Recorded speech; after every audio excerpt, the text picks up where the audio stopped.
This program contains dramatizations of the dark events in Salem Village in 1692. All dialogue comes from the historic records of the Massachusetts Bay Colony and is as it was. New England, 1692. A hostile land. The Puritans thought of North America as the devil's territory. The devil has been raised among us. A supernatural enemy.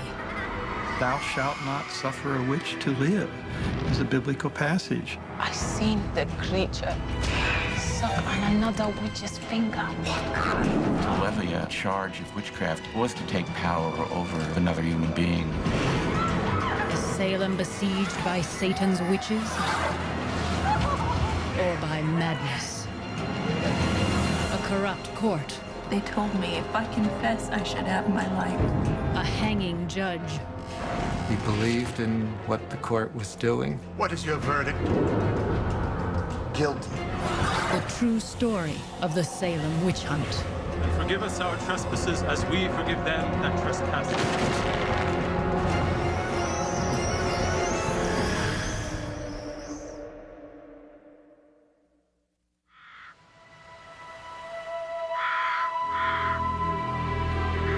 In many ways, for many years, hath the devil been essaying to destroy the kingdom of our Lord Jesus here. But now, there is more than ordinary affliction.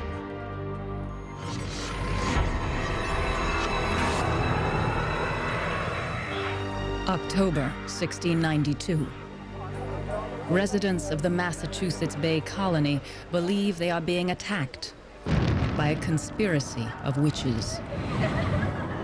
A hunt is on to root out the forces of evil. Trials are being held in Salem town. 20 have been executed, and over 100 accused witches are in prison. The devil has decoyed a fearful knot of malicious creatures to lift themselves in his horrid service. 29-year-old Cotton Mather has been asked by the governor of the colony to write an account of the crisis. The things confessed by witches and the things endured by others will be the subject of this account of our affliction.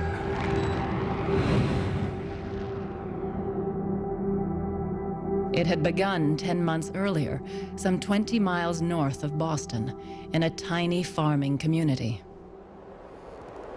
Salem Village is an unhappy place, filled with angry factions who argue over land and money and religion.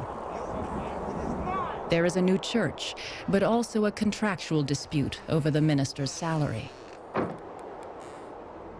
Reverend Samuel Parris, age 39. A failed businessman, he has only recently become a minister. Some men laugh at sin, make a sport of sin. But the Holy Ghost tells us they are fools.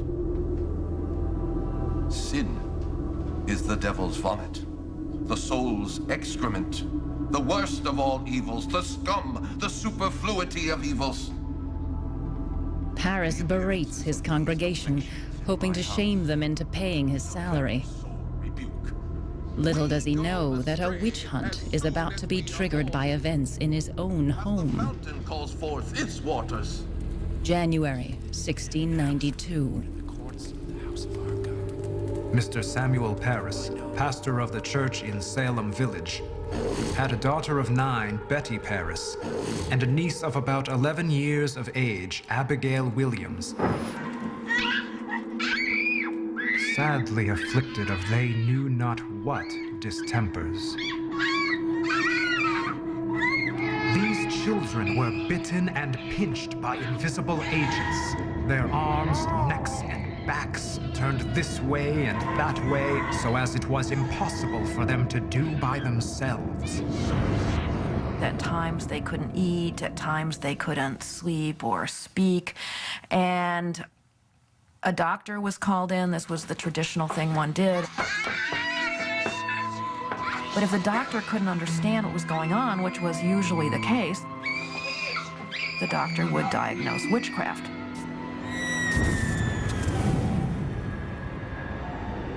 Witchcraft is an accepted reality in 17th century New England. The invisible world, full of malicious specters and malevolent witches, is as real to most Puritans as the rocks and trees.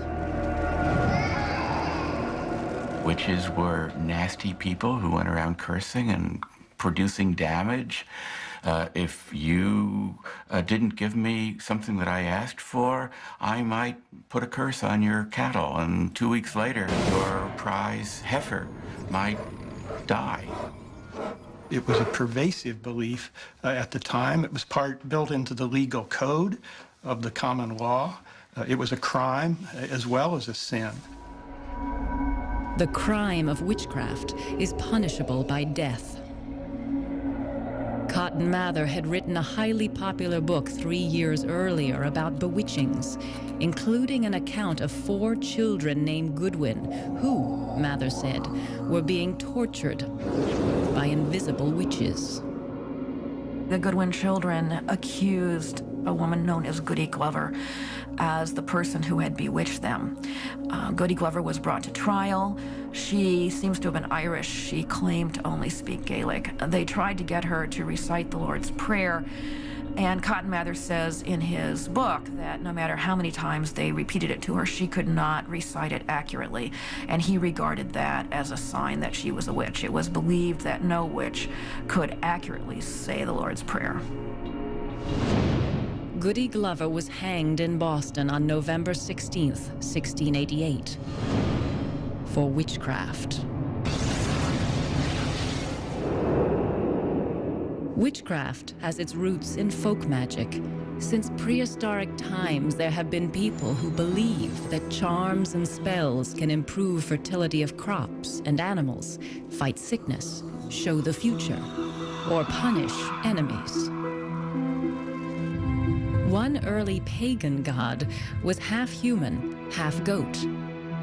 Early Christians added the wings of a fallen angel to make this their image of Satan. This cloven-hooved devil needed servants to do his bidding. So he recruited witches, generally women, occasionally men, asking them to sell their eternal soul in exchange for some sexual pleasure or earthly favor. The deal was then documented in his book, where the witch made her mark in blood.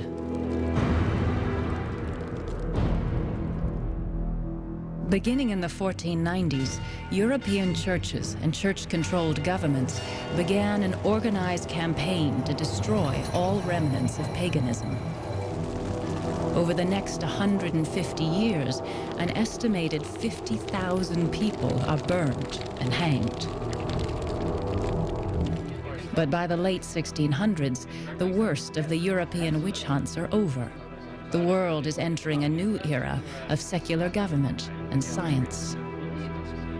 It is a time of great change, and not everyone is happy about it, least of all the followers of a highly conservative religious movement, Puritanism. Puritans founded the Massachusetts Bay Colony in 1628. They called it their shining city on a hill, a frontier settlement run on strict religious principles. Puritanism was a religious movement that had arisen in England in the early 17th century, and the idea was to purify the English church of the sort of final remnants of Catholicism. Purification required a very strict interpretation of the Bible. The Bible, which was so crucial to Puritan thinking, is very clear on the issue of witchcraft. "Thou shalt not suffer a witch to live" is a biblical passage. Witches, it is believed, can send an invisible shape or specter to torment someone without being seen.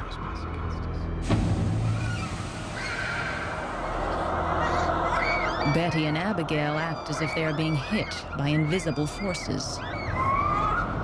But if the young girls are bewitched, who is bewitching them?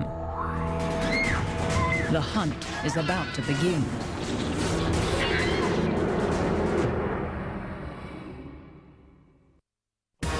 Time Machine. You are watching Witch Hunt on the History Channel.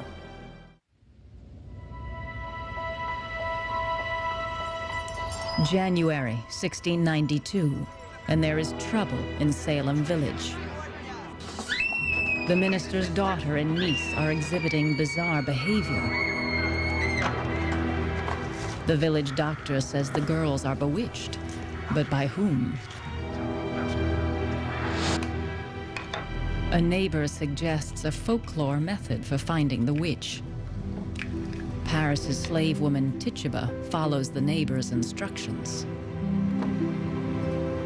Paris's Indian servant afterward confessed that without the knowledge of her master, she had taken some of the afflicted person's urine, and mixing it with meal had made a cake and baked it to find out the witch. This witch cake is fed to a dog who, according to folk wisdom, will point the way to the guilty party. This clearly doesn't come out of Puritan theology. It comes directly out of popular magic culture, the kind of thing that Puritans were trying to suppress. Reverend Paris is outraged. A church member has gone to the devil for help against the devil. And by this means, it seems, the devil has been raised among us, and his rage is vehement and terrible. Reverend Paris orders prayer and fasting to counteract the witchcraft. But the girls' strange behavior continues, stopping and starting unpredictably for weeks. Over 3 centuries later, it is difficult for us to believe that the children's fits were induced by invisible witches. But if they weren't bewitched, what was going on? I don't have a theory about the first fits in Salem Village. What we do know is that the fits that the little girls in Paris's household suffered are very similar to the fits of the Goodwin children and other children in England and America who were raised in pious homes. Children in 17th century Western society were not so much objects of affection within a family as they were sources of labor and young sinners who needed to be disciplined into good behavior. We go astray as soon as we are born. Undutiful children are the children of Satan, and unto Satan they shall go into the everlasting fire prepared for the devil and his angels. We can interpret it as children who are very deeply affected by concern for the ultimate fate of their souls. It seems to be a not usual but not unusual kind of pattern.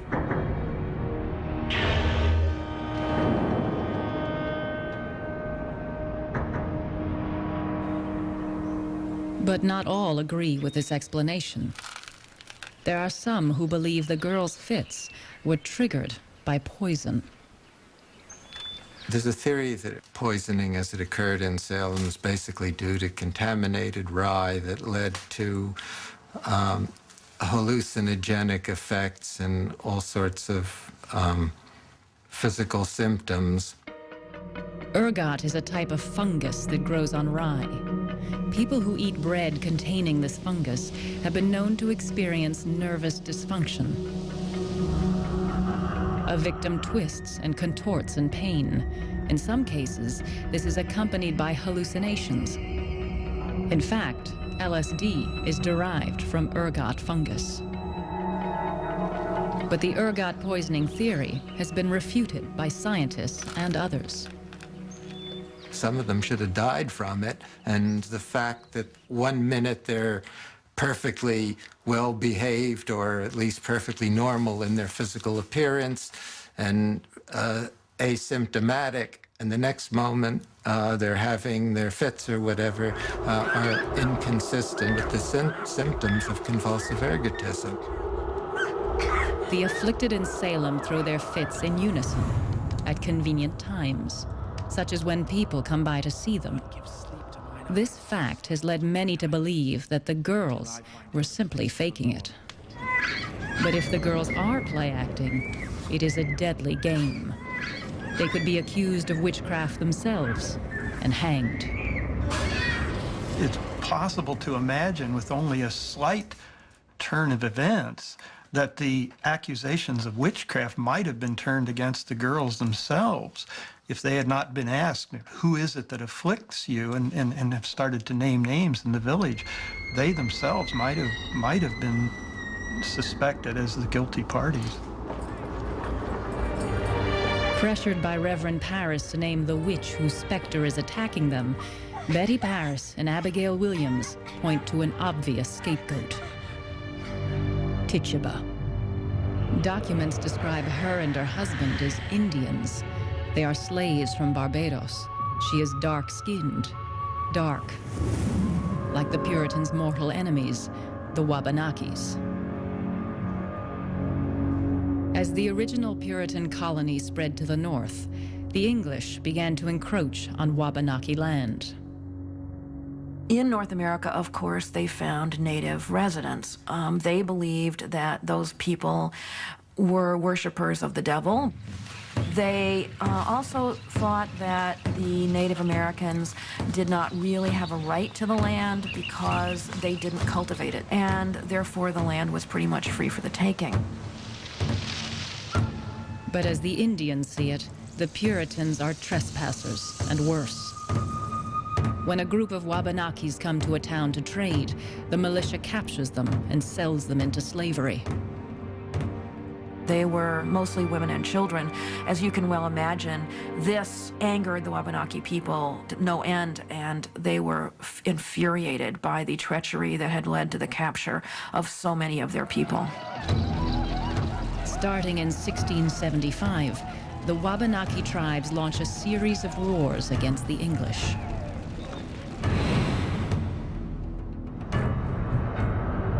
"16 years before the Salem witch hunt on the main frontier. Good night, Mercy. Good night.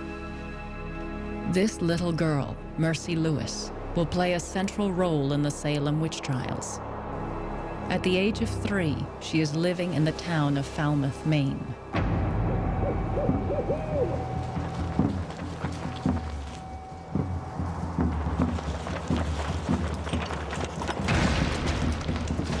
The attack is swift and brutal.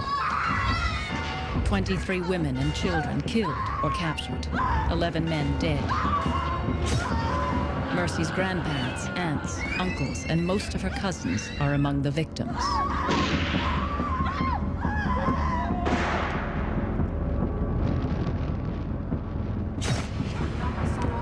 Years after surviving that Indian massacre in Maine, Mercy Lewis is 18 years old and living as a servant in Salem Village.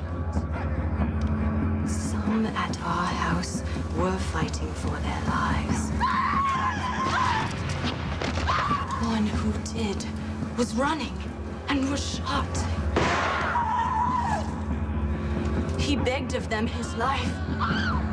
They knocked him on the head and split open his bowels.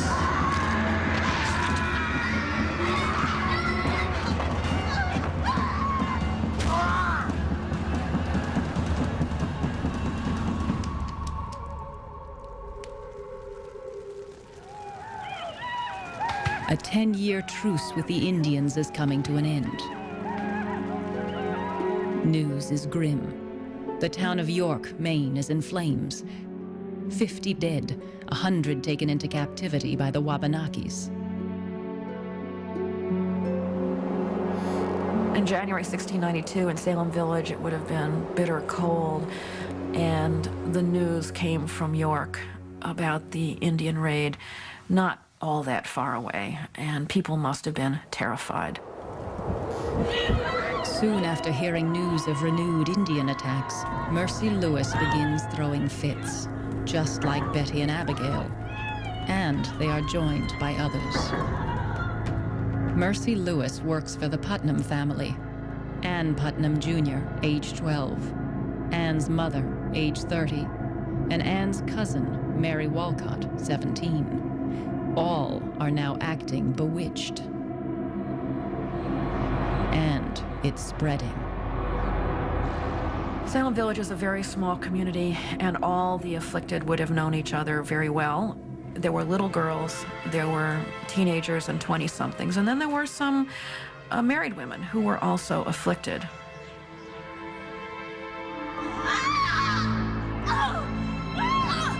Asked who is bewitching them, several of the newly afflicted also accuse the minister's dark-skinned slave, Tituba.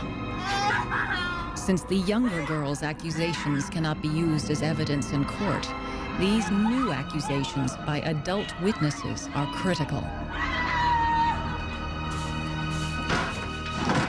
Witch! I will beat the devil out of you! Now, legal action can be taken against Tituba. A terrible machinery has been set in motion. It will take 20 people to their graves. Easy payments. Quiet comfort headphones. Hear the difference Bose technology makes. You are watching Witch Hunt on the History Channel. March, Salem Village. 7 girls and women possessed by horrifying fits.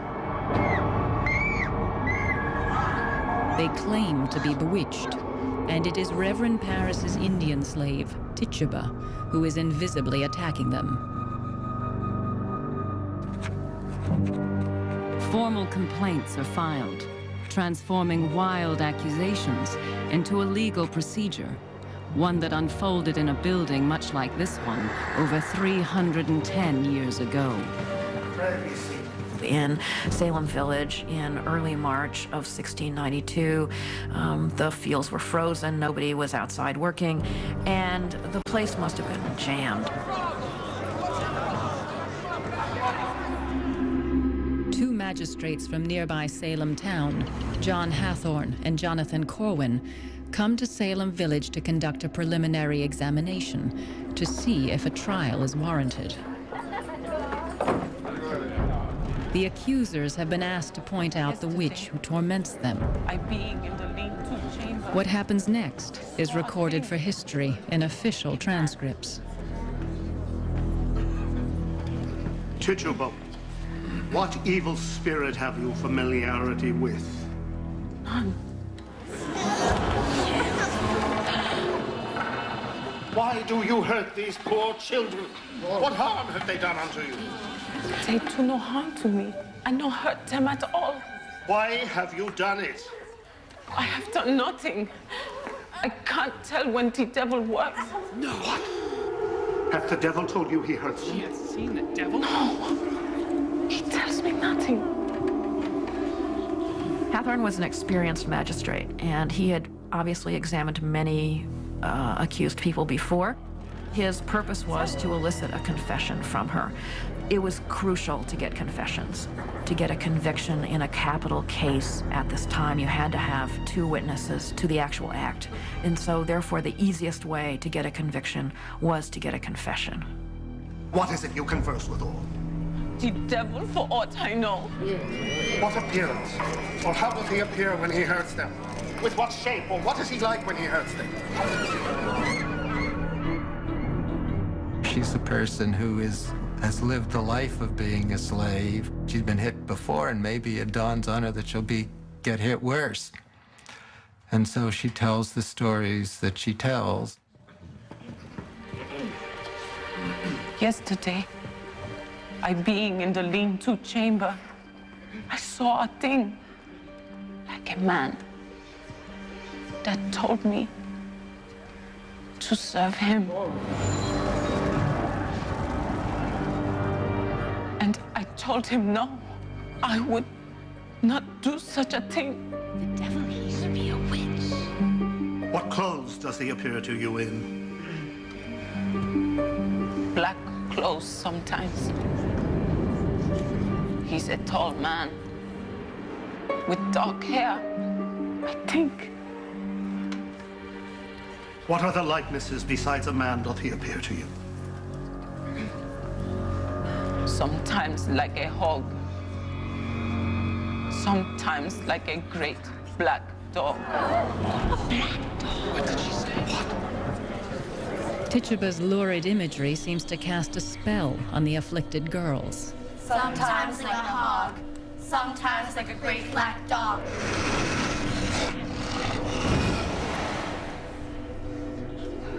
I seen a yellow bird suck on another witch's finger. I seen a yellow bird suck on another witch's finger. Oh, a yellow bird. She saw a yellow bird suck on a witch's finger. To have the servant of the minister confess to being a witch must have been mind-boggling to people.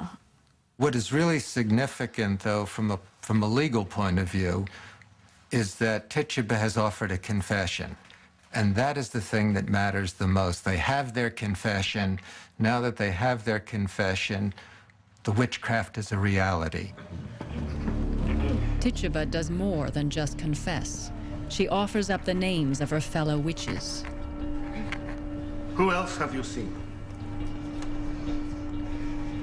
4 women sometimes hurt the children.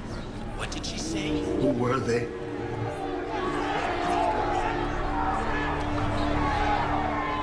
Goody Osborne. And Sarah Good. And someone I didn't know. And a tall man. One of the interesting things that Tituba said was that she had seen the Devil's Book and it had these other signatures in it, so that the people in the community would have known that they had to go look for other witches. This is only an examination, not a trial. Magistrates Hathorne and Corwin do not have legal authority to convict and pass sentences, but they do have the power to place suspects in custody. Tituba is taken away to jail, along with 2 other witches, Sarah Good, a beggar with a bad temper, and Sarah Osborne, a woman of supposedly loose morals. Both deny vehemently that they are witches. But Tituba has mentioned more witches and wizards, 9 in all. That means 7 others are still at large in the village. The hunt is on. Martha Corey, about 60 years old, is a respectable church member married to a prosperous, though argumentative and uneducated farmer, Giles Corey. The first 3 women accused were in one form or another outcasts in the village, which was really quite a typical pattern for incidents of witchcraft accusation. Martha Corey was a full-fledged, full-covenant member of the Salem Village Church. If Martha Corey could be a witch, then anyone could be.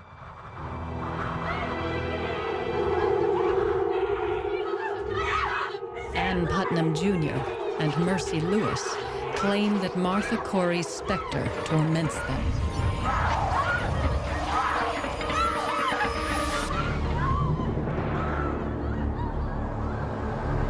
She's Goody Corey's specter! Leave her be! Her specter is loose! Stop tormenting them! You are now in the hands of authority. Tell me now why you hurt these persons. I do not. Who doth? Pray, give me leave to go to prayer. I wish to go to prayer. Pray, give me leave We to did go not to send prayer. for you to go to prayer. We came to be a terror to evildoers. Tell me why you hurt these. I am an innocent person. I have never had to do with witchcraft since I was born. I am a gospel woman. Do not you see how these complain of you? Lord, open the eyes of the magistrates and ministers. Lord, show his power to discover the guilty. Tell us, who hurts these children? I do not know.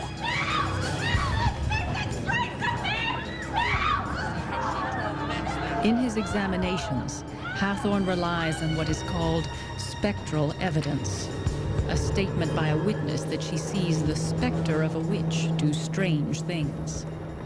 When you signed the devil's book, essentially you gave the devil permission to take your shape and to torment others. That invisible shape was considered a specter.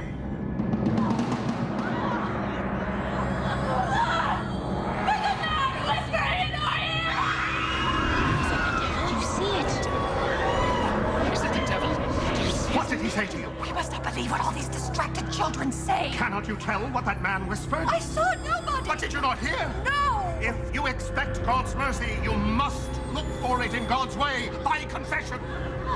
Do you not see how these afflicted to charge you? Stop biting her lips! I order you to stop biting your lip. Look what you do to these girls. Oh, what harm is there in it? I can't unclench my hand! Stop it!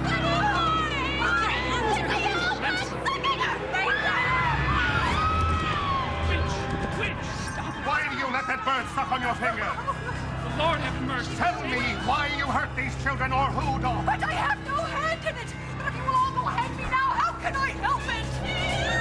It's a witch. The more she objects, the more entangled she becomes. There is no way out of the madness. Somebody stop! The Aztecs engineer their empire with the help of human sacrifice. Tonight. Because that's what being a civilized person is. You are watching Witch Hunt on the History Channel. Since the powers of darkness are turned upon us, 'tis a dark time. Yea, a black night indeed. Now the tie dogs of the pit are abroad among us.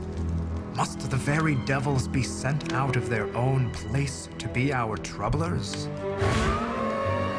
Salem Village, April 1692. Madness is in the air.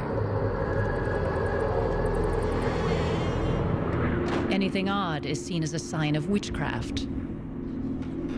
Wild stories are accepted as legal evidence, and everyone is a possible witch. The floodgates opened in April and May so that more and more people were accused, people not just from Salem Village, but from Salem Town and the surrounding communities. It just festered very quickly, and you get a real sense that it suddenly became a panic. By the end of April, there are 6 more accused witches, bringing the total held in jail to 10. Salem was a primary jail, but it was really supposed to only operate for awaiting people to go to trial and not being a place where you put them for months at a time. The wooden jail is a deep freeze in winter and an oven in summer. Hygiene was basically some kind of a pot by one of the walls, and if you've got a lot of people and you don't change the pot on a regular basis, I think it was very, very difficult for them. If a person is a witch, it is often assumed that her family might be as well. One of the first to be accused, Sarah Good, is jailed with her 4-year-old daughter, Dorcas. After 8 months in these conditions, the little girl will go insane. Anyone accused of witchcraft is guilty until proven innocent. No one has been convicted yet, but their lives are already ruined. To levy a charge of witchcraft was, in fact, to take power over the life and reputation of another human being in the village. Accused witches are interrogated while being held prisoner. They are stripped so that investigators can look for telltale marks called witches' teats. It was believed that the devil communicated with his witches through animal familiars, and the animal familiars were little creatures like sometimes mice or birds who would come to suck at a teat on the witch's body, and that would leave a mark. Adding insult to injury, the accused witches are charged for their own room and board while in jail. If you wanted to eat or drink, the jailer would give you a food, but you would have to pay for it. And if you wanted good straw, or if you wanted new bedding every week or so, you would have to pay for that as well. There is money to be made off of the witch hunt, and a lot of that money goes to Sheriff George Corwin, nephew to one of the magistrates. Sheriff Corwin is related to the magistrate Corwin. He's related to some other people also on the trial court, so there's something a bit incestuous about all of this. It is not possible that the authorities could have been ignorant of what Sheriff Corwin was doing. That simply is implausible. Sheriff George Corwin confiscates the property of many accused witches. As some of the people are being arrested and taken away, Corwin goes over and starts appropriating their property, and he has no legal right to do so. But Corwin was grabbing wherever he could grab. Perhaps the Corwins encourage the witch hunt to line their own pockets. Others may be using witch accusations to even old scores. In Salem Village, there is no shortage of bitter, long-standing disputes to be settled. New Englanders in the 17th century were very fond of taking each other to court, suing each other. And there's, I think, a historical reason for that. One thing that's true of English popular culture is that it was pretty violent. People hit each other, beat each other. There was just a lot of physical violence going on. And one of the things the Puritans tried to purge in their model community was that physical violence. And so instead of hitting people, the Puritans encouraged people to sue each other. In Salem Village, one name appears as plaintiff in many of the lawsuits: Putnam. Thomas Putnam Jr., aged 40. Thomas and his wife Anne are devoted churchgoers and ardent supporters of the minister, Samuel Parris. Samuel Parris had important opponents in Salem Village. He also had powerful supporters. The most powerful group of his supporters was a clan, a large clan that came close to dominating Salem Village politics for many years, named the Putnams. Thomas and most of the other Putnams support the idea of Salem Village having its own church. Many others would rather walk 5 miles to the church in Salem town rather than pay double the taxes to have one nearby. For years, this issue has divided Salem Village into 2 angry factions. There's a clear continuity between all the old factional lines and the pattern of outbreak of witchcraft accusations in 1692. It's striking correlation. Thomas Putnam and the women in his family, his daughter, wife, niece, and the servant, Mercy Lewis, are behind 181 accusations of witchcraft. Thomas's brother, Edward, participates in 13 cases. Brother-in-law Jonathan Walcott in an additional 7 witch hunts.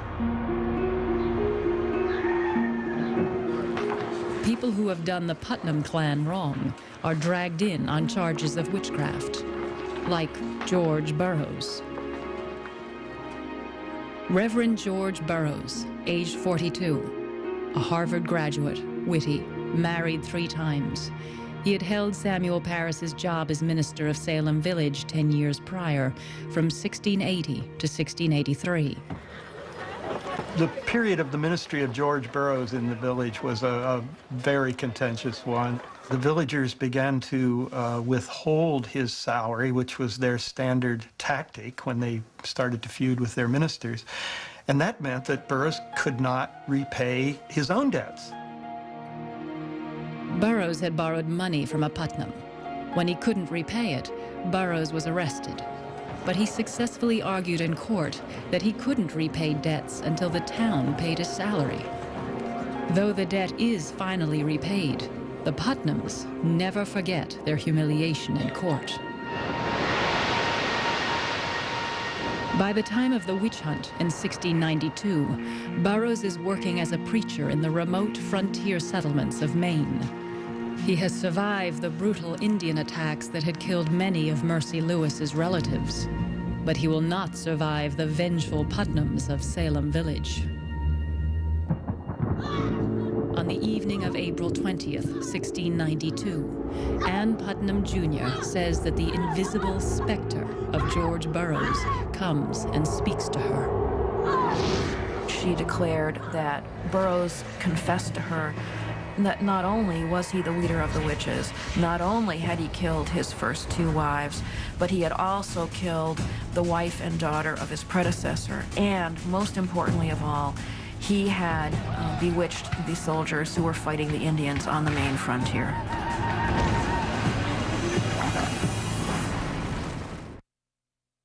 Using only 10 on the History Channel. Every time!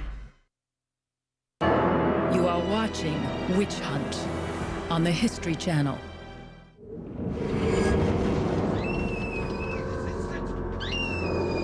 It has been 5 months since the first girls started having fits in Salem Village. Now, in May 1692, the hunt for the witches who caused those fits is about to become a crisis for the entire Massachusetts Bay Colony.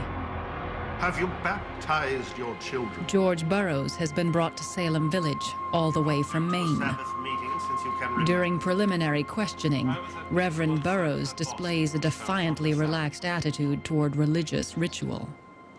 When did you last partake in the Lord's Supper? It is so long since I cannot tell. Have you not been to a Sabbath meeting since you can remember? I was at meeting one Sabbath at Boston, part of the day, and at Charlestown, part of a Sabbath. The sacrament happened to be at both, but I did not partake of either. Is your house at Casco Bay haunted and filled with toads, as some say? Not haunted, no. But there are toads there in summer. Ask him if he has baptized his children. He's openly defiant. The arrest of George Burroughs captures the attention of the entire Massachusetts Bay Colony. Cotton Mather and other clergy are especially concerned. They already know about this renegade minister, George Burroughs. He has never been formally ordained by the Puritan Church. To be an ordained minister, you had to have a formally organized congregation of people who had formally become church members. Burroughs never successfully had an organized congregation.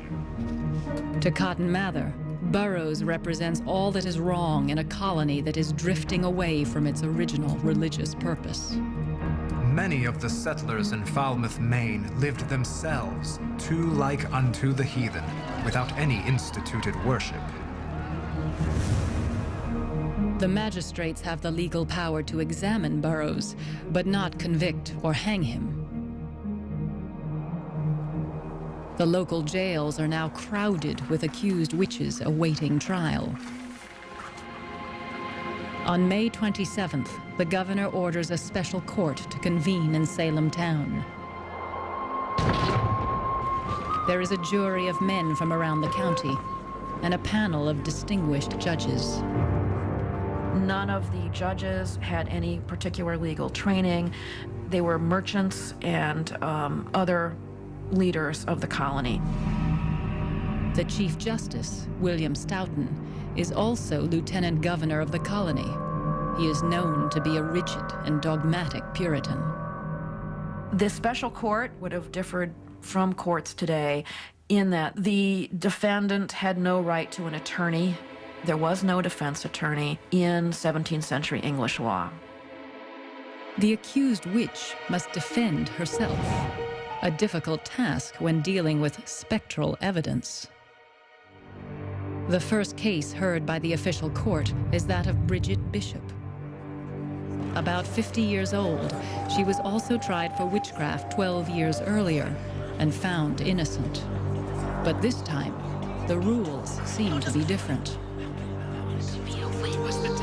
One of the witnesses against Bridget Bishop was a 32-year-old man named John Lauder, who claimed that some years before, Bridget Bishop had crept into his room at night. About the dead of night, I felt a great weight upon my breast, and awakening looked, and it being bright moonlight, did plainly see, said Bridget Bishop, or her likeness, sitting upon my stomach. What did he say? She appeared with that devil.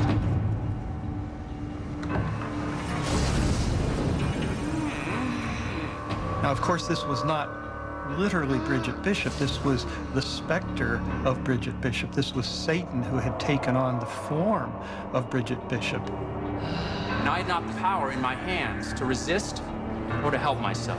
It was her specter. Bridget Bishop's accusers are not confined to the witness stand.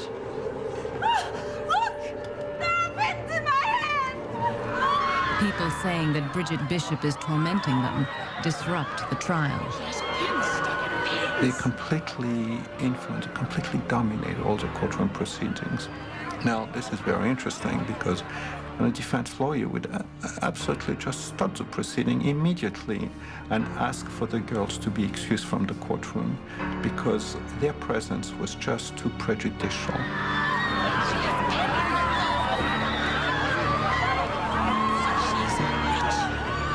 But in 1692, there is no defense attorney to object. Their afflictions are needed as evidence in order to hang the witches. Either someone stuck a pin in her, or she stuck it in herself. Okay? I can't think of any other alternative. So, I suspect fraud here. The pin is fraud, but that doesn't mean that you have to throw out the rest as being completely fraud. In psychiatry, if people do something wrong without having the intention, this is not really fraud. Modern psychologists know there are cases of unintentional fraud, bizarre and dishonest behavior beyond anyone's control. At that time, it was thought of witchcraft. Now, in the 20th century, it's called a mass psychogenic disorder. Different labels, same behavior. Caught in a wave of mass hypochondria, the afflicted of Salem begin to mimic the symptoms they see in each other. Those girls were carried away, and there was this one-upsmanship again among themselves, so their affliction spread, and everybody wanted to be in the limelight. What is your verdict? We, the jury, find the defendant guilty. Guilty. They say she's guilty. She's a witch. She's a witch. On June 2nd, 1692, Judge William Stoughton issues the trial's first death sentence. Found guilty of the felonies in witchcrafts whereof she stood indicted, and sentence of death accordingly passed against her as the law directs. Their Majesties William and Mary. Now, King and Queen, allow you that upon this Friday, being the 10th day of this instant month of June, you safely conduct the said Bridget Bishop from their Majesties' jail in Salem to the place of execution, and there cause her to be hanged by the neck until she be dead. No.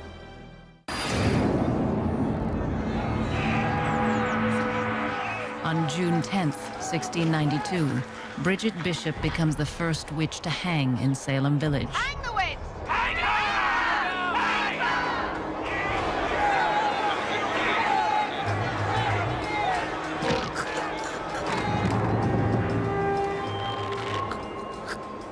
The person was turned off the ladder, and by swinging free, your neck was not broken. Instead, you slowly strangled to death, depending upon your weight.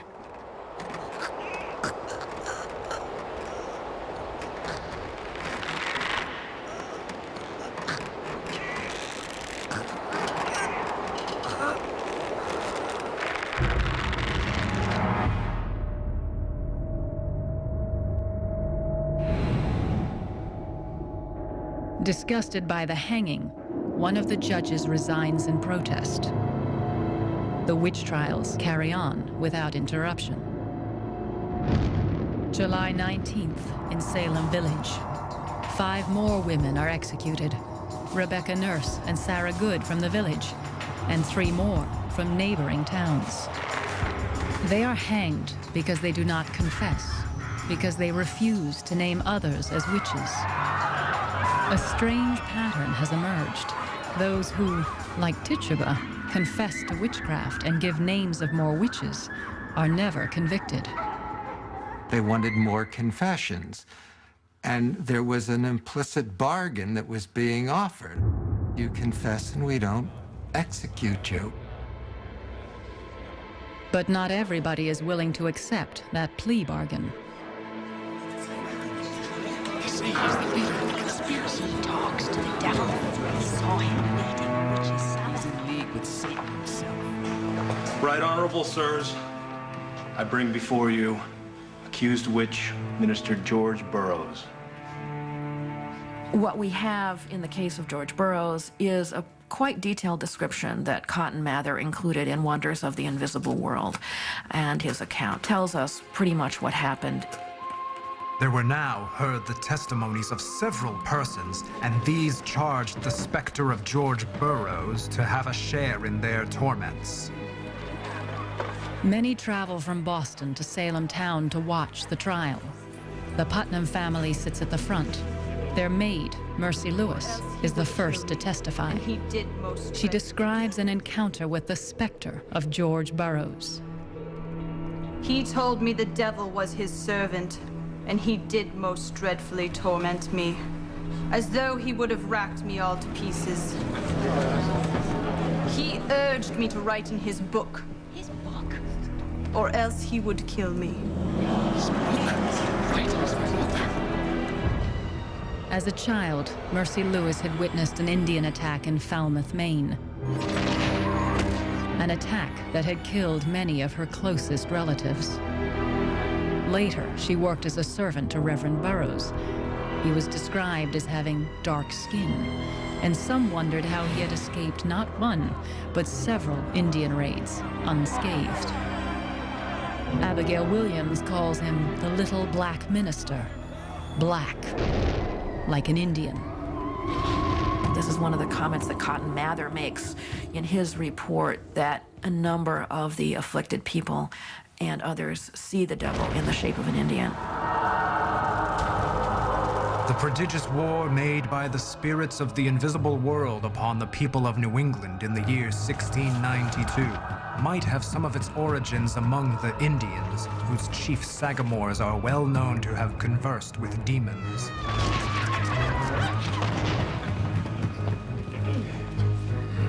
George Burroughs, have you anything to say in your defense?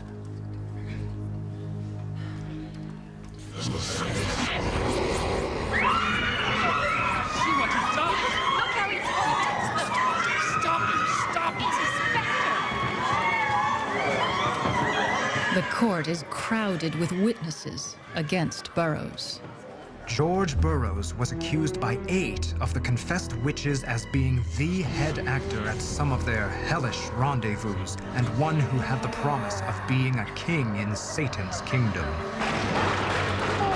When one thinks of the status of a minister in Puritan culture, to identify a minister as, in fact, the leader of a demonic conspiracy, it must have been just a horrendous thought for the people of the day. It was totally shocking to Cotton Mather. It was almost beyond belief. Burroughs proclaims his innocence. He even goes a step further. He dares to challenge the very existence of evil specters. I maintain that there neither are nor ever were witches, that having made a compact with the devil can send a devil to torment other people at a distance. Why did he say there? It says there are specters. Burroughs' open defiance of Puritan theology is blasphemous. We, the jury, find the defendant guilty. Guilty? Guilty. Hang him! August 19th, the day of George Burroughs' execution. Minister Cotton Mather makes the long trek from Boston to witness the hanging.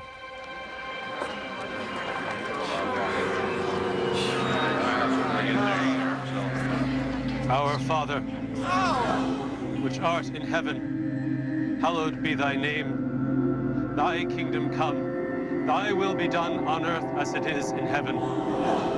With the noose around his neck, Burroughs begins to recite the Lord's Prayer.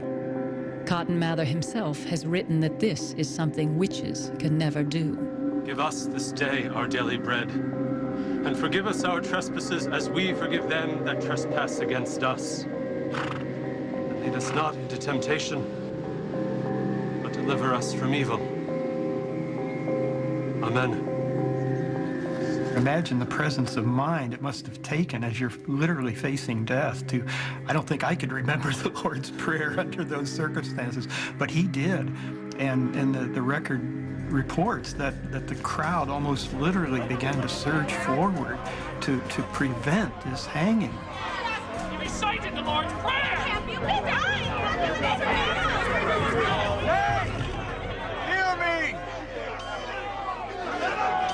Remember, George Burroughs is no ordained minister. The devil has often transformed himself to an angel of light. Cotton Mather, who had come out from Boston to observe the event, quieted the crowd, assured them that this man was guilty as charged. The hanging was a just act, and only in that way did the proceedings go on.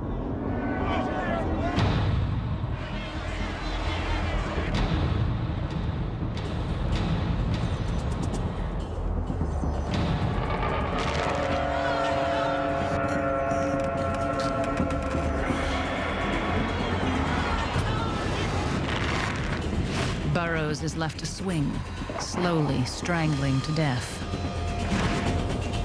Cotton Mather's public endorsement of Burroughs' hanging will have deadly consequences. It heralds the bloodiest chapter of the witch hunt. The September executions. Ready to double your chances of landing the right job? The History Channel. September 1692.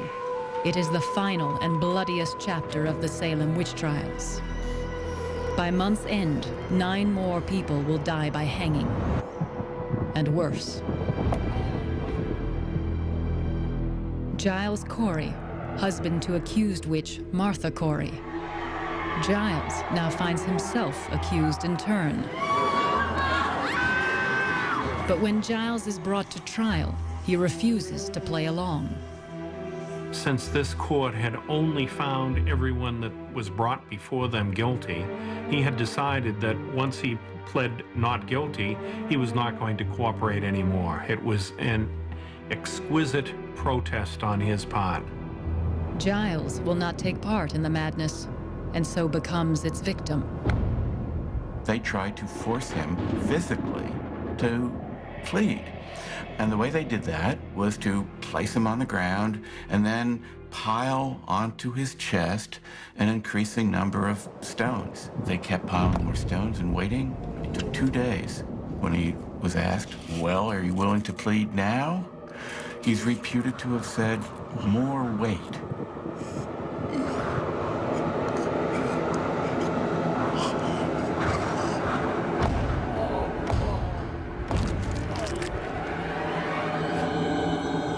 Finally, he died. A terrible ending. But they never convicted him of witchcraft. Giles Corey's wife, Martha Corey, also refuses to confess to witchcraft. She is hanged 3 days later, on September 22nd, 1692, along with 7 others who refused to confess to a crime they did not commit, or to accuse their neighbors in order to save themselves. They are martyrs, part of a growing trend of resistance to the witch hunt. There were people all along who had been waiting for a moment where they could step in the openly and credibly demand that the trials be stopped. And those people had to bide their time, because if they acted prematurely, they could be subject to accusation and death themselves. But I think that by mid-September, it had really reached the point where they realized it's now or never. As more and more people began to raise questions about the court, the debate became louder and louder in Boston in particular. Wealthy Boston merchant Thomas Brattle is one of those who begin to openly criticize the judge's methods. With respect to such as confess themselves to be witches, I cannot but tell you, they do often contradict themselves. Even the judges themselves have caught them in flat lies. But the judges then vindicate these confessors and say the devil takes their memory. Some confessors who have named others as witches in exchange for their own lives begin to have second thoughts. 17-year-old confessed witch Margaret Jacobs. Her accusations help hang Minister George Burroughs and her own grandfather, 80-year-old George Jacobs. The day after her grandfather is executed, Margaret Jacobs dictates a letter to the judges. What I said was altogether false against my grandfather and Mr. Burroughs. They told me if I would not confess, I should be put down into the dungeon and would be hanged. But if I confess, I should have my life. She really felt responsibility for that, and she thought she would rather die than continue to play this game of pretending, as the others were doing. And Margaret Jacobs is not the only one recanting her confession. Soon, the judges have no choice. They begin to try even those who have cooperated. Not surprisingly, people stop confessing. The wild accusations come to an abrupt halt. Cotton Mather's own father, Reverend Increase Mather, writes a powerful plea to the court. The whole thrust of the document was to issue warnings about the dangers of improper accusations. And they sum it up in the phrase, it were better that 10 accused witches should be spared than that one innocent person should die. At the end of October, the governor dissolved the court. When the trials resumed in regular courts, spectral evidence was no longer allowed. But they did have to have more trials. There were still a lot of people in jail. Those people could not simply be freed. They had to be brought through a judicial process. And in fact, 3 more people were convicted, but the governor reprieved all of them. When Judge Stoughton, who had presided over the Salem witch trials, hears that the governor has reprieved the last 3 witches, he rages. Thereby the kingdom of Satan is advanced, and the Lord have mercy on this country. William Stoughton was a true believer. He believed in what the court was doing. He believed in what he was doing. That's who he was. It takes another 3 months before the 49 remaining accused witches are released. 3 have already died in jail while awaiting their freedom. Margaret Jacobs' release is delayed because she doesn't have money for her jail fee. Tituba had been the first person accused. A year after her arrest, she is released to a new master because Reverend Samuel Parris refuses to pay her jail expenses. 1697. One of the judges, Samuel Sewell, asks for the public's pardon in their prayers, that God will prevent his past sins from further damaging the country. 1703. The General Court of the Massachusetts Bay Colony throws out most of the evidence used in the witch trials. 1706. At the age of 24, Ann Putnam Jr. makes a formal apology to her church, and to the families of those she helped execute. I did it not out of anger, malice, or ill will to any person, but what I did was done ignorantly, being deluded by Satan. 1711. The colony begins the process of paying some monetary compensation to families of the accused. But Sheriff George Corwin never returns the property he confiscated illegally. Hathorne continues to live in Salem until his death on the 10th of May, 1717, age 76 years. He never apologizes. After 1692, there are no more prosecutions for witchcraft. People didn't stop believing in witches overnight, but the legal system stopped dealing with accusations of witchcraft. The legal system was simply not willing to engage with the folk belief of individuals that their neighbors were witches any longer. It was too devastating, I think, psychologically. There were too many people who had died.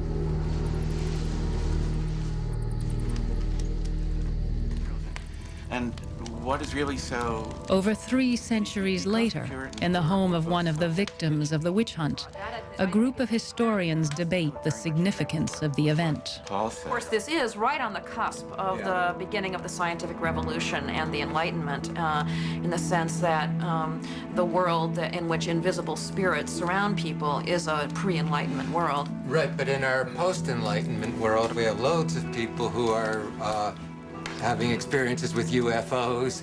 So I think this theory of progress, it just isn't linear. There is such an assumption that we would know better now.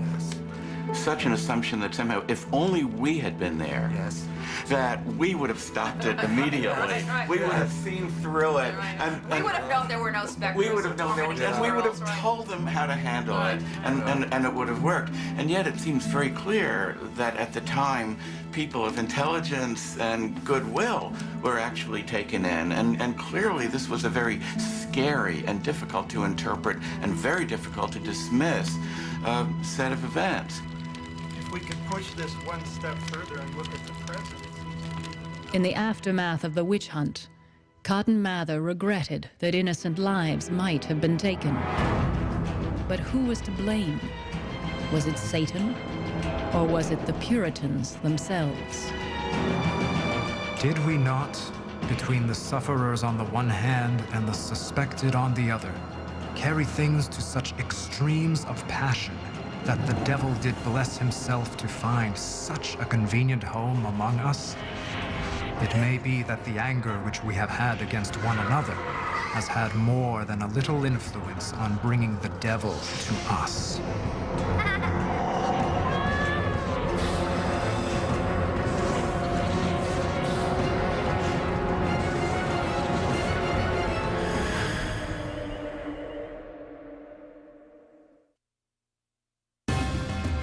Fabulous palaces and temples, aqueducts, artificial islands. When they created their empire,